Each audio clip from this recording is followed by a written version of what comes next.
દર્શક મિત્રો, હું સાબરકાંઠા જિલ્લાના ખેડબ્રહ્મા તાલુકાના ઝુંપાળી ગામે આવ્યો છું અને અહીં રસ્તાની માંગ લઈને અમારી સાથે એક યુવાનો જોડાયા છે. એમની સાથે વાતચીત કરીશું. શું નામ છે? મારું નામ સોલંકી જસવંતભાઈ વીરાભાઈ, ગામ ઝુંપાળીથી બોલું છું અને અમારે એક રસ્તાની જરૂર છે. તો રસ્તો અમારે 4-5 વર્ષથી અમે રસ્તાની મંજૂરી કરાયેલી છે. આજ સુધી અમારે રસ્તો થતો નથી. અરજીઓ કરેલી છે ખેડબ્રહ્મા, હિંમતનગર, ગાંધીનગર.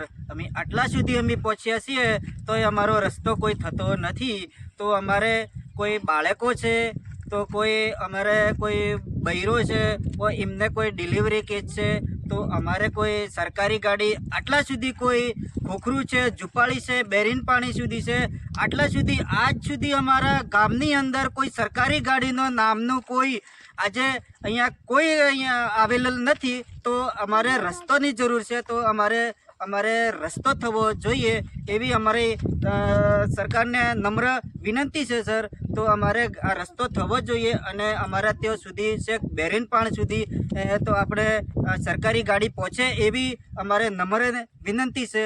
તો ગાડીઓ પહોંચવી જોઈએ અને અમારે બાળકો છે, જે તે કરીને બૈરો છે, કોઈ બીજી ત્રીજી બીમારીઓ છે, તો જે તે બીમારીઓથી અમે બચી શકીએ એવી અમારે આશા રાખીએ છીએ સર. તો અમે જે તે કરીને અમારે રસ્તો થવો જોઈએ અને રસ્તો કરી આપવાનો તમારે સર રહેશે થોડું. તો અમને એટલી હેલ્પ કરો સર. અને અમારે રસ્તાની બહુ મજબૂરી છે, તો અમને થોડી મદદરૂપ થાઓ સર. તો અમારે આ દરેક લોકોને જે તે કરીને જીવન બચી શકે છે સર. તો અમારે આ લોકો અહીંથી જોડી બાંધીને, લાકડાથી જોડી બનાવીને અહીંયા પથ્થરોમાં ચાલતા 4-5 કિલોમીટર જઈ શકે છે.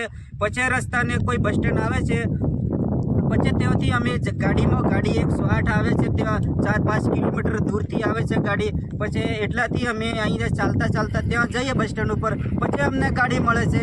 તો અમારે એટલાથી રસ્તે આવે આ જોખમ કહેવાય. ડિલિવરી કેસ એટલે તો સરકાર તમને બધાને સાહેબને ખબર જ હશે કે ડિલિવરી કેસ કેમ કહેવાય. તો આપણે એટલે એ વસ્તુ ખરાબ કહેવાય. તો આપણે ગાડીની સુવિધા હોય, રસ્તાની સુવિધા હોય તો અમે જે તે કરીને દવાખાના સુધી પહોંચી શકીએ સર. તો અમારે આટલું અમને નમ્ર વિનંતી છે. અમારે રસ્તો ટૂંક સમયમાં અમને કરી આપવો પડશે સર.